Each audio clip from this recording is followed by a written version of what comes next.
Hi, how are you guys? Hey, Nikki. Okay, let me just get the wiki page up and share a screen share. Wait a few more minutes to see if Scott or Martina or Drummond are joining. There's Martina. Yes.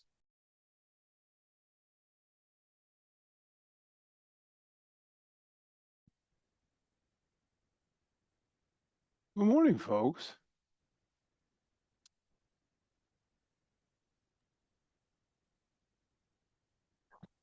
Good Hello. evening.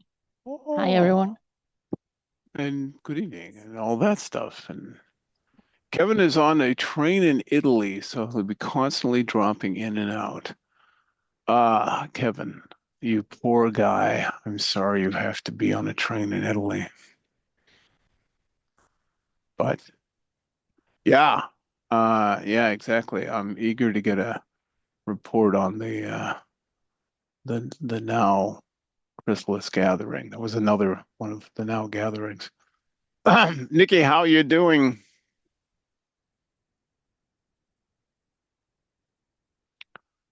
All good. I'm just trying to get the page up on online and start the agenda. Yes. Very Happy New cool. Year. I don't think we've spoken since the beginning of the year. You're right. I don't think that's right. You weren't on the call last week, and No, well, I uh, yeah. happy. I'm a bit stretched at the moment, so just join when I can. So Totally that's that Liz understood. Brandt working me hard. I blame her. I'm sorry, who's working you hard? Oh, Miss Liz. Brandt, Liz. Liz, what are you doing? Make overworking poor Nikki. Yeah. Right, so I'm ready to go. Hi, Scott. Do you want to lead the call and I'll just do notes? Well, the challenge that I have in leading the call is that I think a couple of weeks ago, a month, it was pretty clear to me that we were not getting feedback to advance kind of the risk assessment part of this kind of combined group. Um, it was a bit of a standstill to some degree.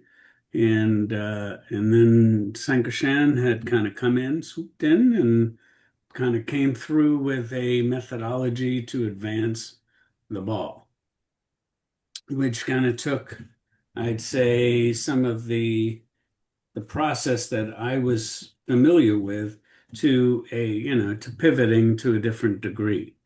And so I don't have much to offer at this point. I'm really trying to understand, okay, where are we at? I missed the last meeting.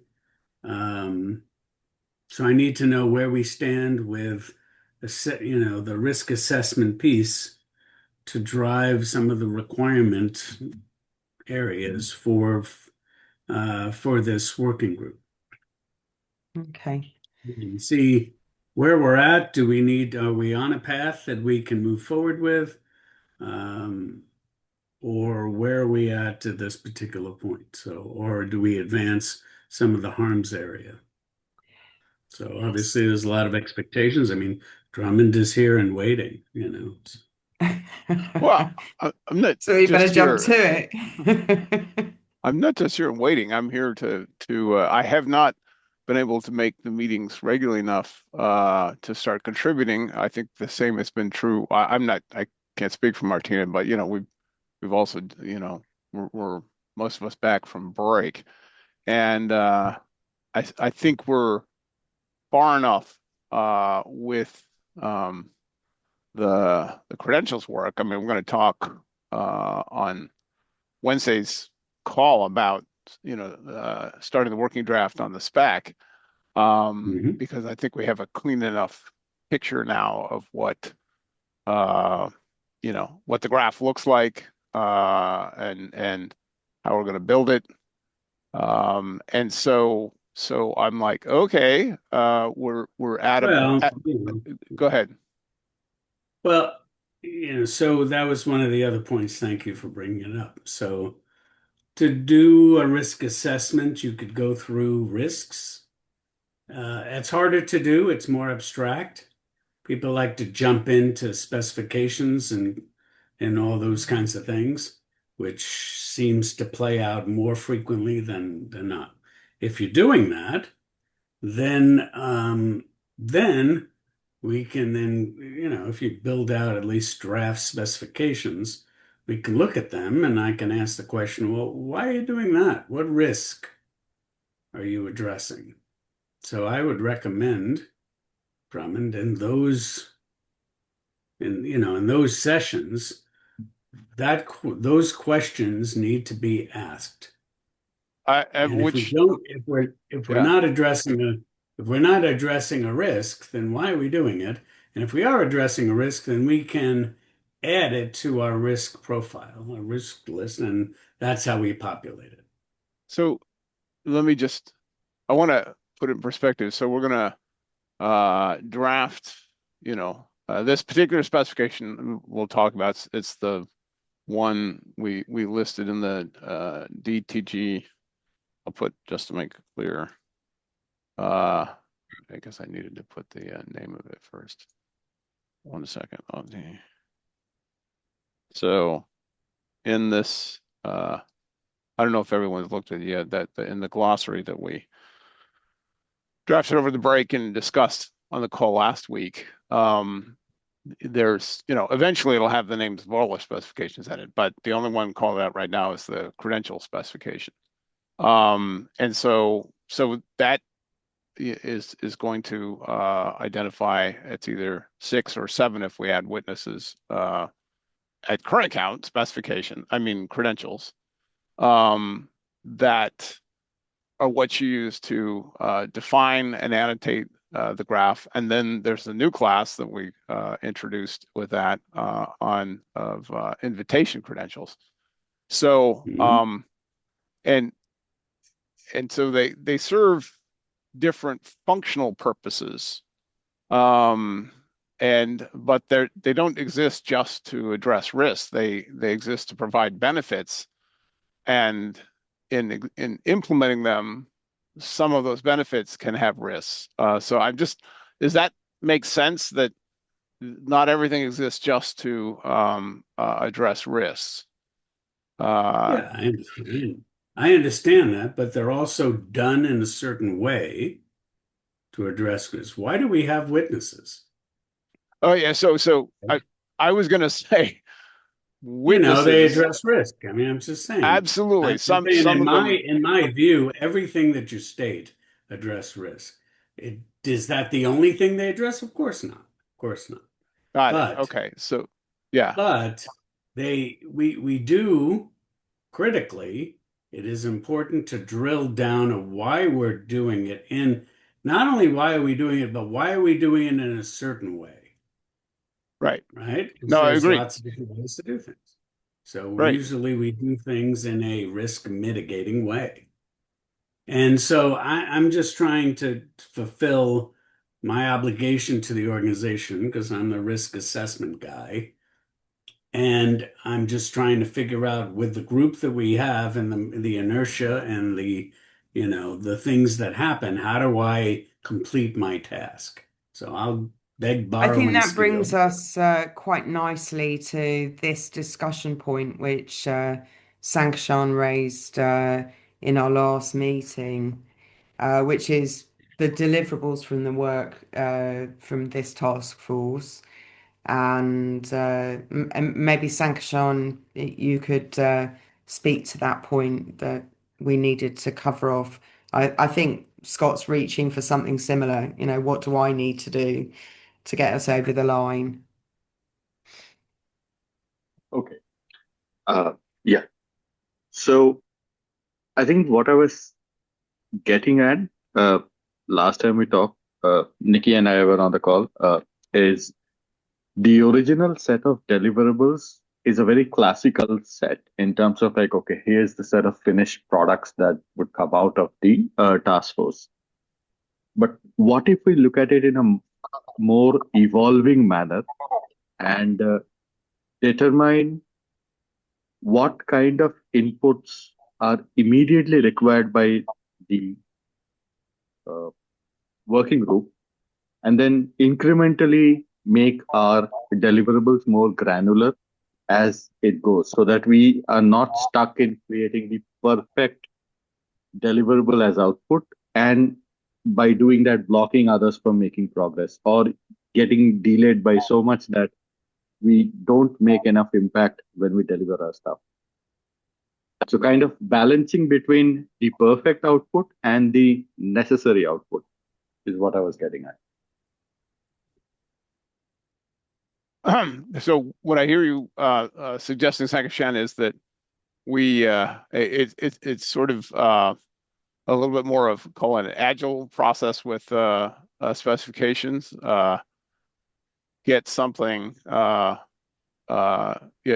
faster and iterate rather than try and make it perfect at the outset. Is that what you're saying? Yes, something like that. Just to ensure that there is constant interaction between the expertise that Scott and Nikki have in this group and want to get to the specs being drawn up, as well as ensuring that we don't fall into the trap of we come in later with our recommendations way late into the specification development process, and then it becomes kind of very hard to make things Yeah. meaningfully. Yeah. No, I agree. And again, I think that we're closer to that stage. That this group had to, like, for instance, map out the space initially because we didn't have a map of the space. We didn't know, and that actually was very helpful because then that helped us go in and start to say, okay, how is this going to work? What are all the parts and pieces and actors and sort of forces at work? As we're working that out, now we can take the now we can start to apply the risk analysis and harms prevention approach, which I want to point out. Sankarshan put something in the chat. He already like you said, the thing you linked to the discussion there where you added a bunch of information about potential harms and risks associated with the I guess the glossary and the bootstrapping proposal. Yeah, that right there, that definitely seemed, that caught my attention. I'm like, okay, there's some good solid stuff in there. So what should we what are your thoughts, Sankarshan? You didn't, that was a significant piece of Oh, work. You didn't create that but without before we any jump thought. to that, sorry, Drummond, Yeah, sorry. Martina's had a hand up for a little while, so because that's the next agenda item is this discussion. So Gotcha. yeah, No, I didn't. Uh, Sorry, I wasn't paying Martina. attention. Go, yeah, Martina. just a brief observation. Scott, I don't want to put any words in your mouth, so please just interrupt me and correct me wherever needed. But in general, what you just said, I think it very much aligns also with what Scott is saying, right? It goes into the direction of a risk matrix with regard to likelihood and severity. What you mentioned is also kind of a prioritization with regard what is you mentioned, I think, what is needed now and what is more nice to have, and both overlap, I think, in the way that we need to make a prioritization of what comes first. And so I think the two approaches would very nicely work together.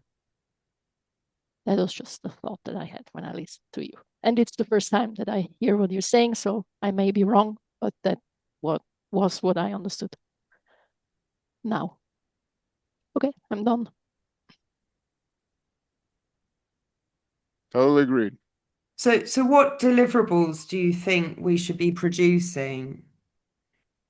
Do you think we take the let's say, the credential specification, and we review that and do a risk assessment purely associated with that. Um, Um, so I can provide some feedback of the overall objective. So that gives you the most flexibility. So what I believed in creating governance is when people look at a governance framework and a set of rules that are overseeing a community, they want to know that the requirements have some basis. And the basis that it has is to, in one of the bases, one of the bases is to address certain risks that the organization has identified to mitigate, right? So the statement that a governing ecosystem is making is we have identified a certain set of risks that we believe that we can control, meaning that we could lessen to an acceptable degree. Yeah. And this is what we're doing to do that. So very high level, right? You can demonstrate that in a variety of ways, but what it really is, you really want to be able to tie your requirements to risk, and risks are identified as those that really you have the capability to mitigate.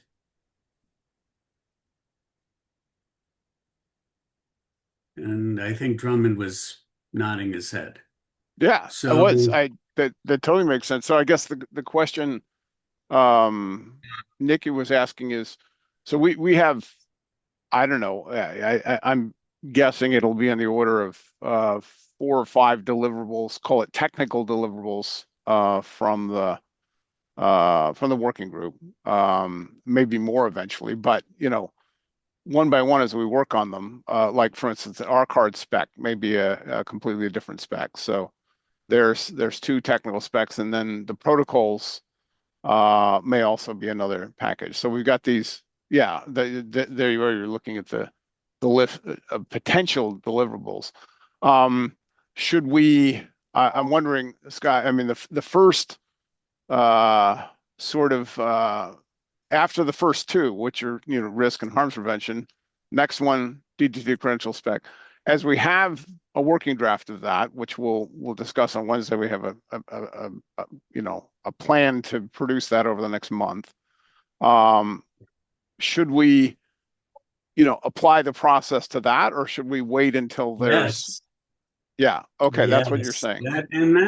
and to be honest with you, that was one of the reasons why I kind of let it go a little bit, and I'm glad we came back to that. Thank you very much.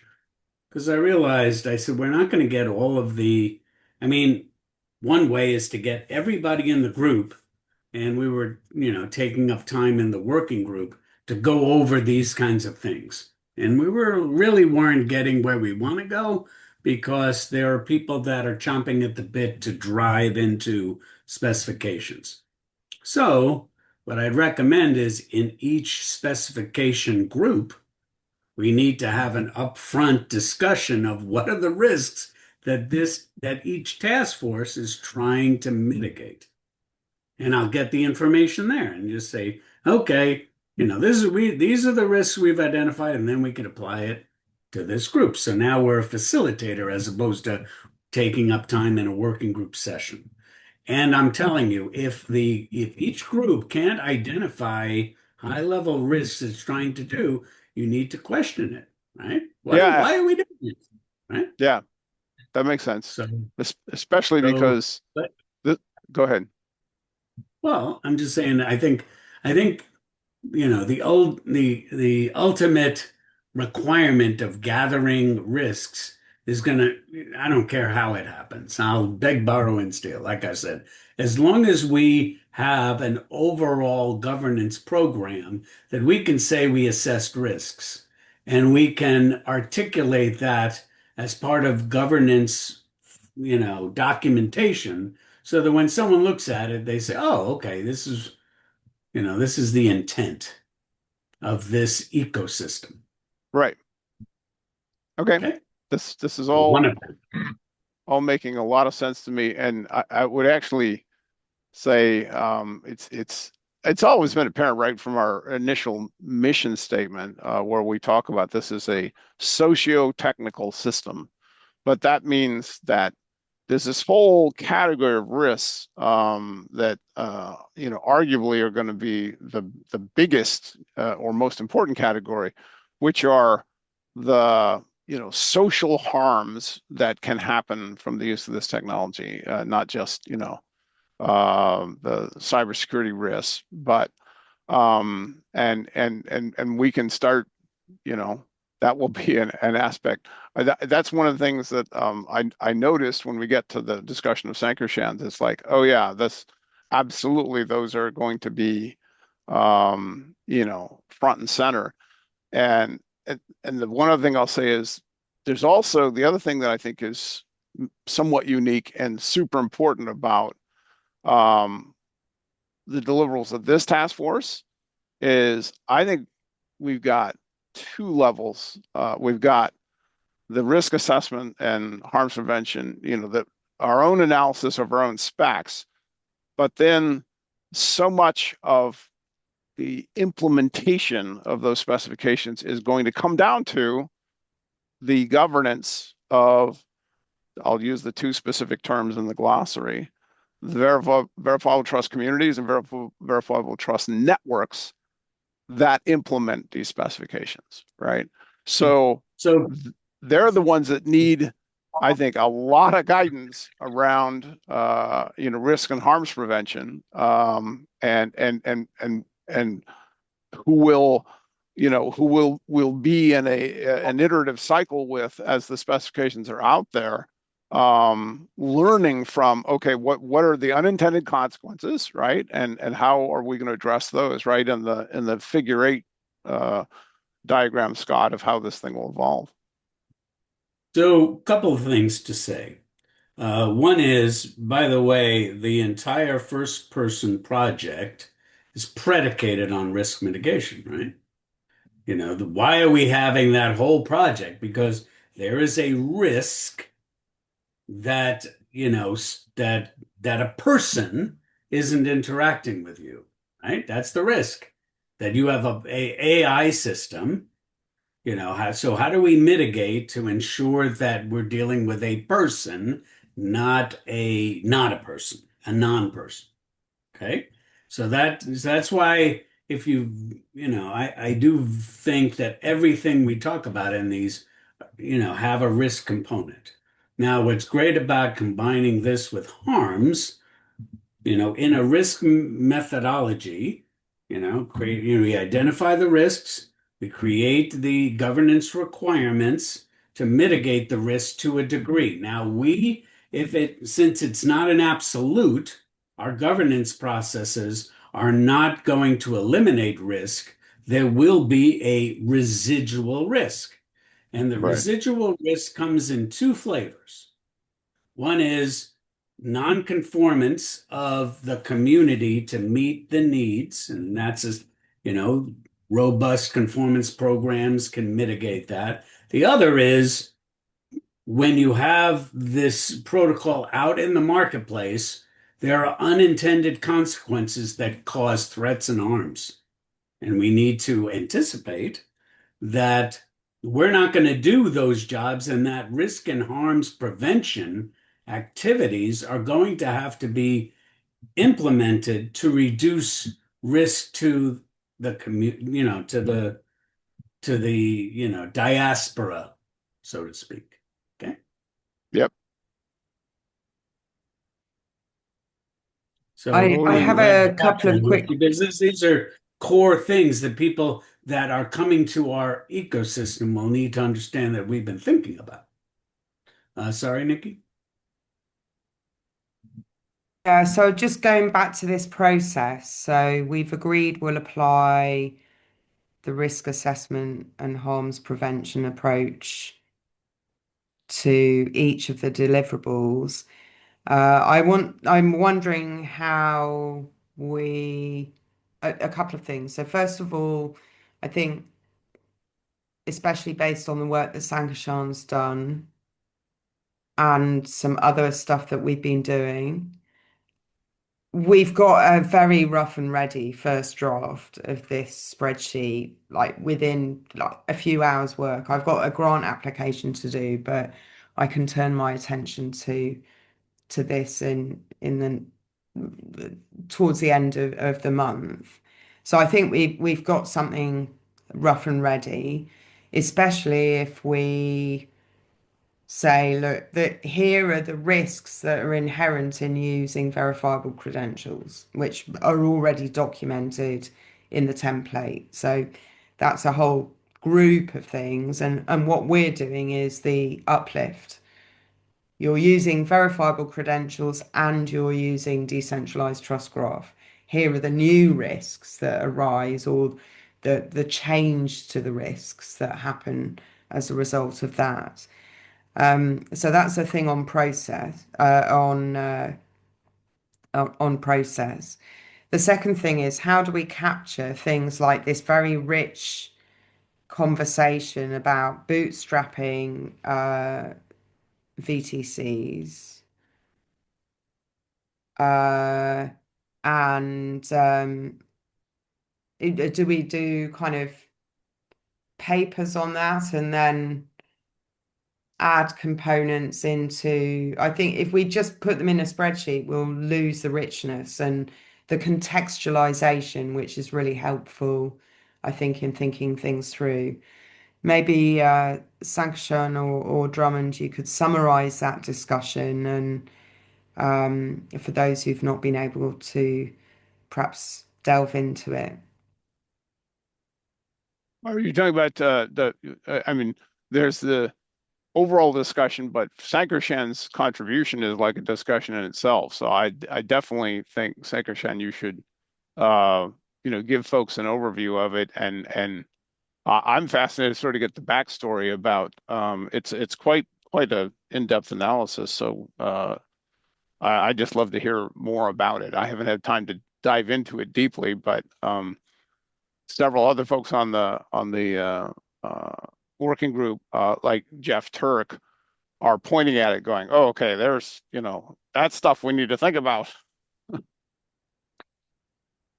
Scott has his hand up before you dive in, Sankarshan.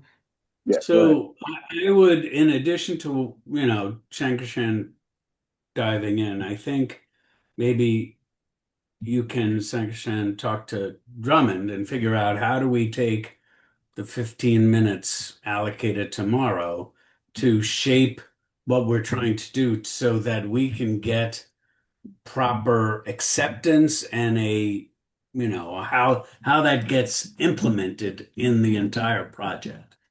I think I don't think we know that yet, and maybe we can ask that to the group, but we need to ask it in a leading way that we can come with a direction. I'd like to have at the end of Sankajan's conversation here, as well as the snippet of a section tomorrow, I'd like to have a way forward, at least an approach of what we're going to do to take care of this, because it has been unsettled in my head for a while.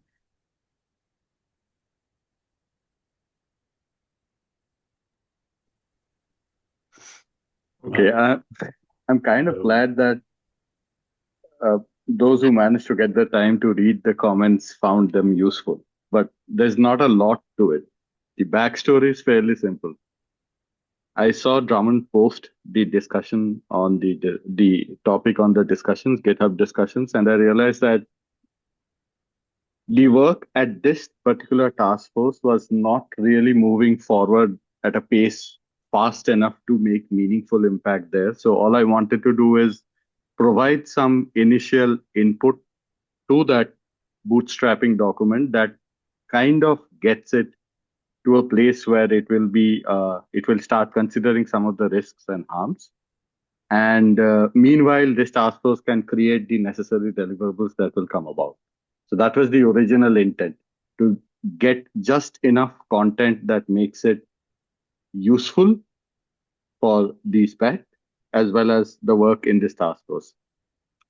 If you go through the comments that I have posted, they're pretty much a refactoring of the original spreadsheet that I had shared about risk and harms that Scott had suggested I recast it in the form of the template and related all of that to the phases that is there in the bootstrapping document so that it's easier for the authors of the bootstrapping spec to kind of relate my input and contribution to whatever they have written down so far. That's all I did.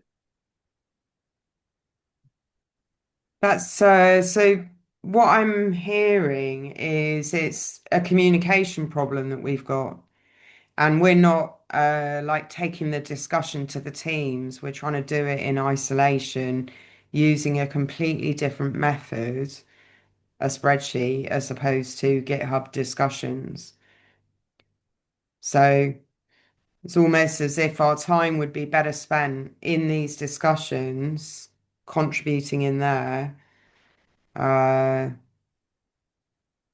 and that's where it's useful to the teams rather than a discussion in a working group meeting or especially attending a meeting like this.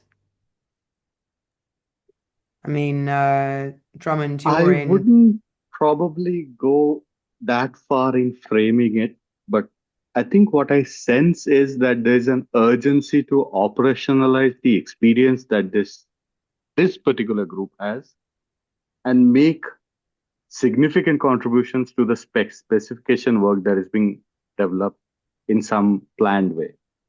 And if we just focus on creating an assessment spreadsheet and all of that, which we should do, but that needs to happen in parallel with participating in sync, lockstep with the spec work that is ongoing. That's what I wanted to say up at the very start of our meeting as well, when I was talking about a little bit more agility brought into how we participate into the original spec work. And I don't know if that's going to be very acceptable or that's a nice thing to do, but I think that that's where we make the most impact. Mm. Any thoughts from anyone else?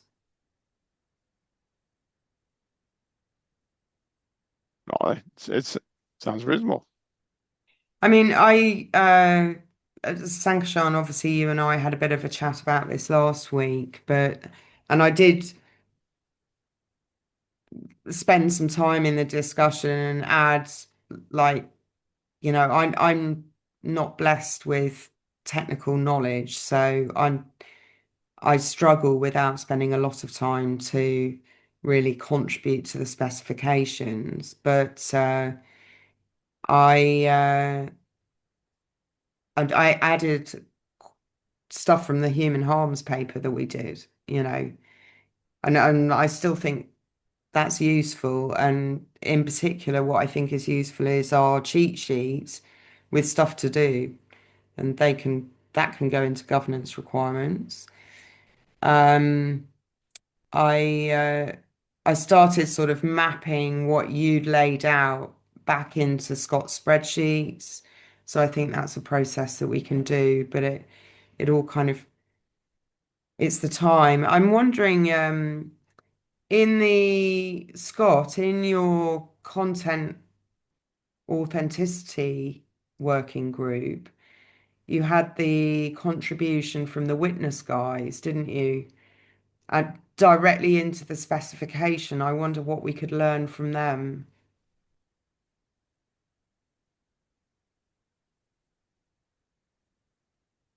Are you speaking but muted, Scott? I reach my unmuted once a day. They're very smart guys, but they're dealing with a different problem. Um, they may have a methodology that we could invite and have some of those folks talk about. One of the challenges is the threats and harms group is meeting right now, which I'm missing. They do come up with security requirement. They come up with broader harms requirements and security requirements that get considered by other groups. Um, and so that's how they're functioning. They do get into to requirements development. And sometimes they do things in the task force, and sometimes task force members go into, the other groups and work with them. So that's how they operate. Similar to how I could see we would operate here, where some of the things we're doing within this task force, and sometimes we go, and we visit, like we'll go and maybe have a session at some of these other groups saying, you know, okay, we're ready for specifications. Well, let's talk about the risks for a little bit. Right? Yeah. So could we learn, would it be worth seeing if we could take 10 minutes maybe of their call and we could jump on and they could explain their method? I can reach out to the two co-chairs of the Threats and That Harms would group be wonderful, Scott, and because see if they would be willing. yeah, Next week would be better. Obviously they're meeting right now. It's the same, but yeah, typically no, they I'm not they suggesting meet. they drop their Yes. call and join us and at some point in the next few weeks Yeah, I and think that they see could what we do it could learn from them. on off meetings. Like next week would definitely be an off meeting because they haven't been meeting every Tuesday. So, okay. So So it's I got, can reach out to them and see if they would be willing to, talk a little bit about their role and responsibility. They are also, they can possibly talk about they have we are developing a advisory council, and that's a little further out, but that's something that harms may consider is having, is there, you're out there in the marketplace and, with C2PA manifests, and they want to be able to, because one of the concerns in the C2PA world is that um, having these manifests and having these immutable bound, manifests could create harm for applications and also people that affix their their individual names, organization names that are used in jurisdictions that are not happy about that. So there may be, and the concern is that, the use of this technology is causing harm and or the use of a specific applicant is causing harm, and they want to advocate for removal, of a member. I think certainly in the world of human harms, you've got to be very careful about advisory councils because we all come at it from different cultures and perspectives. Um, Nevertheless, practitioners and professionals need to be able to share knowledge and learning, just as we're trying to do with the other group. And so I would frame it slightly differently, more as a community of practice than as an advisory council, because a Yeah, lot of this comes down to ethics in the true sense of the word, that we've all got ethical frameworks, but it might still lead us all to make different moral choices depending on the ethical perspective and culture and all that kind of thing. right, right. Well, if we bring them in, you could give them a piece of your mind there, I'm such a shy little retiring little right? thing normally. Well, and I think you'd enjoy just interacting with them. I think that they're, I have spent some time chatting with, is it Jacob? Jacob? Jacobo. Jacobo, that's right.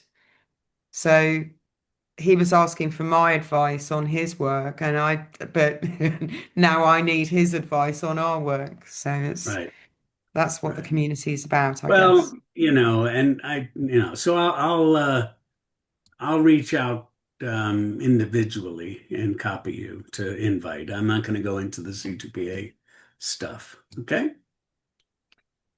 Okay, brilliant. Thank you.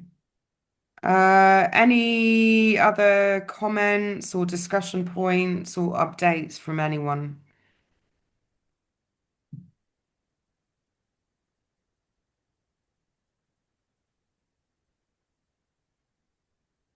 A silence. Kevin. I've been asked by someone who has a project of best described as data wallets. He has ideas for verifiable credentials, and so I'm wondering who should I talk with, and I need to look at what's been done so far to see how his implementation matches what's been specified so far.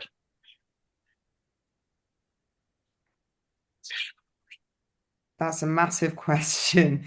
Yeah. Yeah, so is there a particular industry sector or bit of the tech that they've been working on? Mhm. Drummond knows him as Tim Bessemer, who was in Greece with us. Sure. I would, yeah. How would you describe his domain?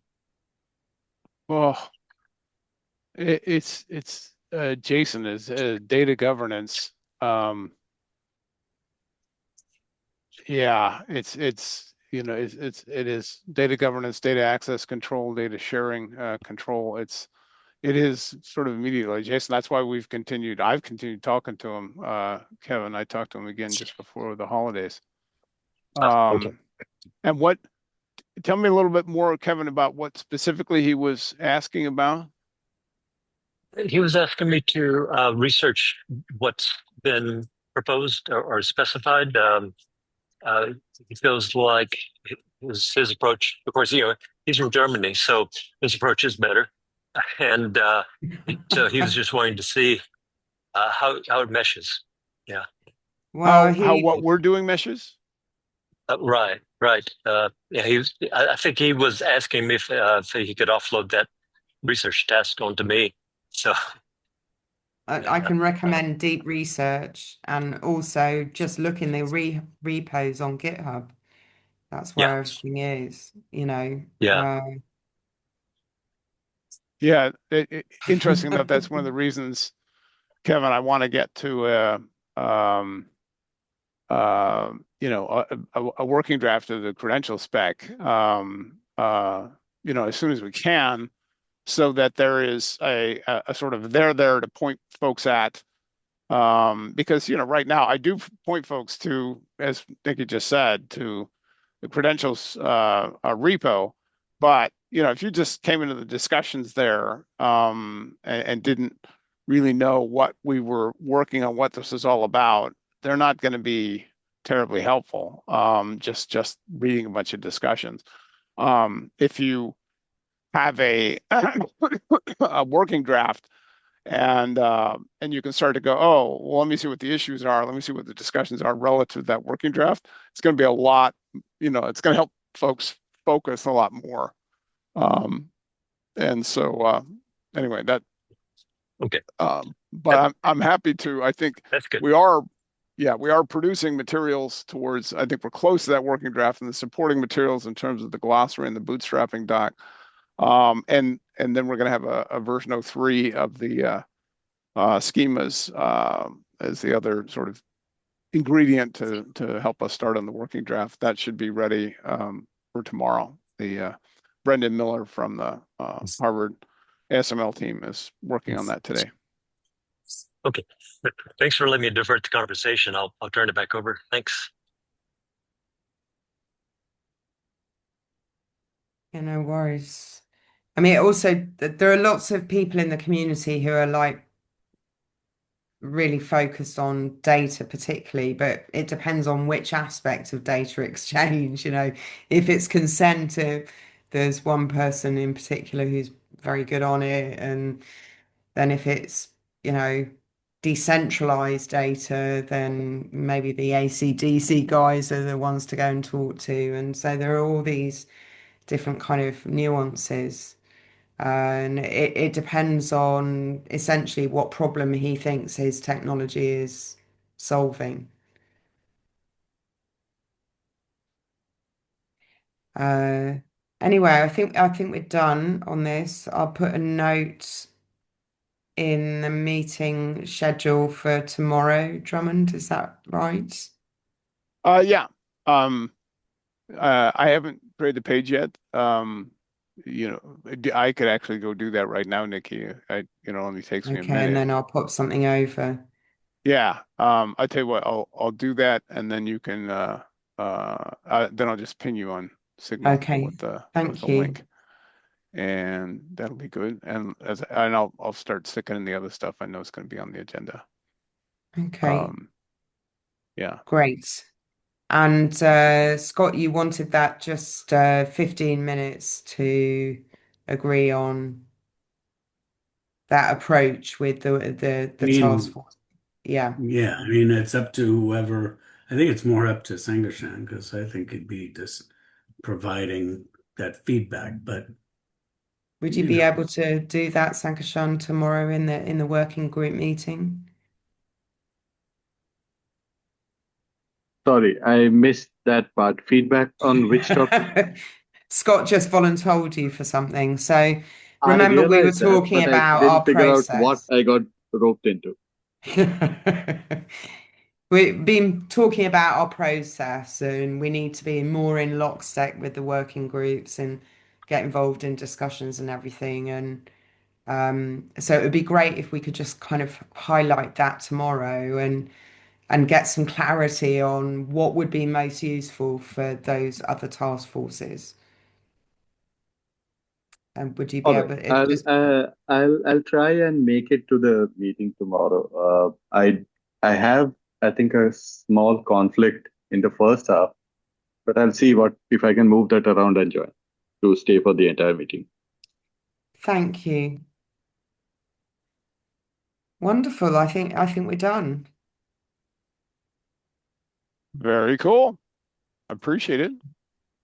We And get we'll talk 15 to minutes everyone. back in our day, or 10 minutes back Yes. in our day. Like I said, I'll go create that page now. And Brilliant. we'll talk to everyone on Wednesday. Okay. That's Wednesday Take is care, tomorrow. guys. Holy moly. Bye. Yeah. All right. Thanks, Nikki. You bet. Cheers. Bye all.